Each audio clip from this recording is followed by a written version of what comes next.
Hello everyone, welcome back to my channel. आज हम लोग देखेंगे नेटवर्क डिवाइस के एक बहुत ही इम्पोर्टेंट टॉपिक जो है आपका हब। हम लोगों ने पहले वीडियो में देखा है रिपीटर, उसके बाद हम लोग देखेंगे आज हब। ये जो हब है ये आपका फिजिकल लेयर के ऊपर काम करता है, मतलब ये पूरा हार्डवेयर है, इसके पास कोई सॉफ्टवेयर नहीं है।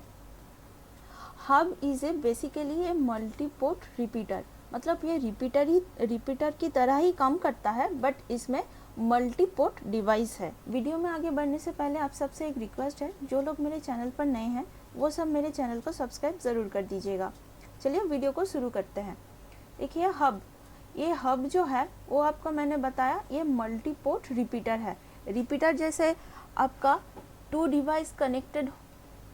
डिवाइस जो होता है उसको कनेक्ट करने के लिए यूज़ होता है रिपीटर। बहुत ही कम डिस्टेंस ये कवर करता है, जो फिजिकल लेयर के ऊपर कम करता है। फिजिकल लेयर में टू डिवाइस कम करता है, ये आपका हब एंड रिपीटर।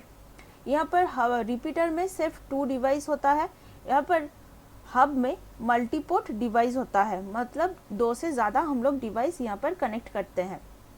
हब आपका टू टाइप्स होता है, एक आपका है एक्टिव हब और दूसरा है आपका पैसिव हब। चलिए देखते हैं हब कैसे काम करता है। ये है आपका हब, यहाँ पर ए बी सी डी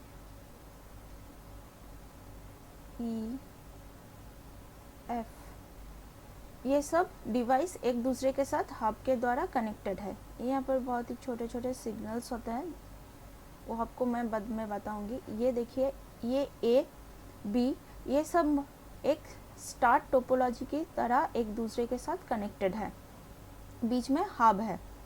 यहाँ पर देखिए क्या होता है, ये मल्टीपोर्ट है। देखिए रिपीटर में सिर्फ ए एंड डी ऐसे दो डिवाइस कनेक्टेड हो सकते हैं, लेकिन हब में मल्टीपोर्ट मतलब A B C D E F 6 device या फिर उससे ज़्यादा बहुत सारे डिवाइस एक दूसरे के साथ कनेक्टेड हो सकते हैं।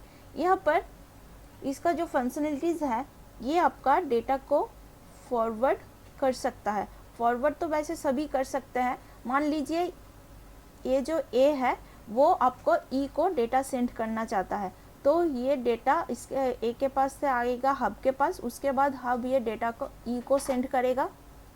इसका मतलब है ये डेटा फॉरवर्ड कर सकता है। नेक्स्ट है आपका नो फिल्टरिंग, मतलब ये फिल्टरिंग नहीं करता है।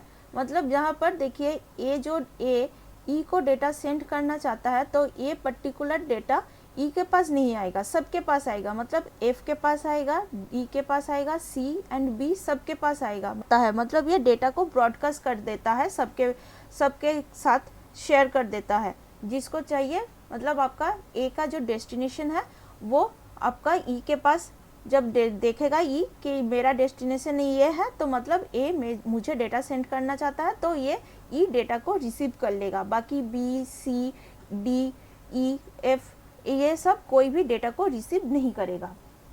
नेक्स्ट है आपका ये कोलिशन को कंट्रोल कर सकता है या नहीं। ये कोलिशन को कंट्रोल कर सकता है या नहीं, आंसर इज नो।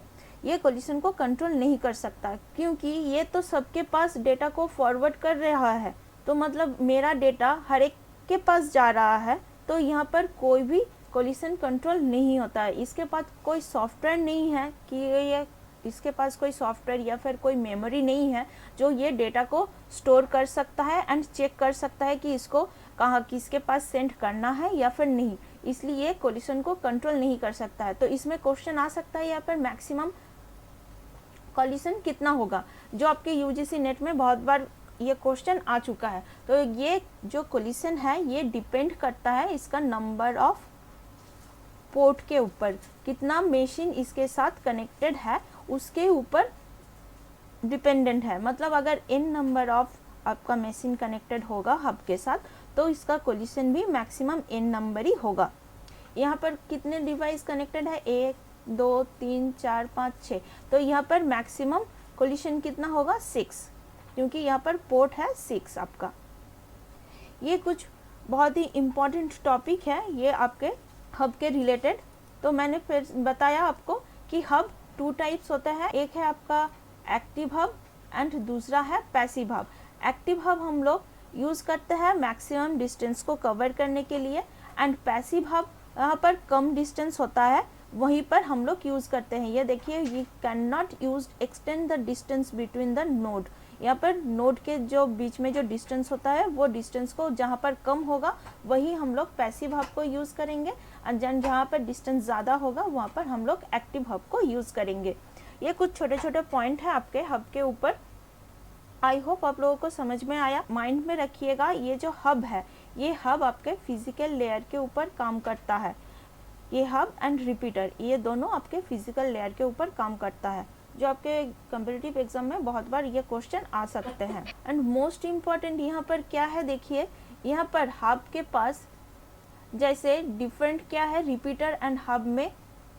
रिपीटर में जो डिवाइस एक दूसरे के साथ कनेक्टेड होता है, मान लीजिए A B C and D, यहाँ पर मान लीजिए चारों डिवाइस कनेक्टेड है। अगर रिपीटर में ये जो A and B device connected होता तो अगर कहीं पर भी कोई पोर्ट के अंदर केबल के अंदर अगर कोई डिस्टर्बेंस होता है या फिर कनेक्शन टूट जाता है तो वो रिपीटर नहीं बताता है। बट हब के यहाँ पर कुछ इंडिकेटर्स होता है। अगर यहाँ पर देखिए चारों डिवाइस कनेक्टेड है तो यहाँ पर 4 इंडिकेटर है। अगर यहाँ पर ए मान लीजिए ए के अंदर कोई प्रॉब्लम है तो यहाँ पर जो ग्रीन लाइट है वो रेड हो जाएगा, मतलब हम ए को कोई भी मैसेज सेंड नहीं कर सकते। But B C and D इन दोनों में से कोई भी किसी को मैसेज सेंड कर सकता है। तो ये इंडिकेटर दिखाता है कि इसके कौन से केबल में प्रॉब्लम है या फिर कौन से केबल पर प्रॉब्लम नहीं है। ये मेन डिफरेंस है आपका रिपीटर एंड हब में। रिपीटर में सिर्फ 2 डिवाइस कनेक्टेड होता है एंड हब में क्या है मल्टी पोर्ट डिवाइस कनेक्टेड हो सकता है। एंड रिपीटर में कोई भी इंडिकेटर नहीं है कि वो पोर्ट चैनल खराब है या फिर करेक्ट है, ये कोई इंडिकेटर नहीं है। बट हब में ये दिखाता है कि जो चैनल कनेक्टेड है एक दूसरे के साथ उसमें कोई डिस्टर्बेंस है या नहीं, ये इंडिकेटर रहता है। ये कुछ छोटे छोटे पॉइंट है हब के ऊपर। आई होप आप लोगों को समझ में आया होगा। अगर फिर भी आप लोगों को कोई भी डाउट है हब रिलेटेड तो आप नीचे मुझे कमेंट सेक्शन में बता सकते हैं। मैं आप लोगों की प्रॉब्लम को पूरी तरह से सॉल्व करने की कोशिश करूँगी। वीडियो अच्छा लगा तो इसको लाइक ज़रूर कर दीजिएगा और आपके दोस्तों के साथ भी शेयर ज़रूर करिएगा।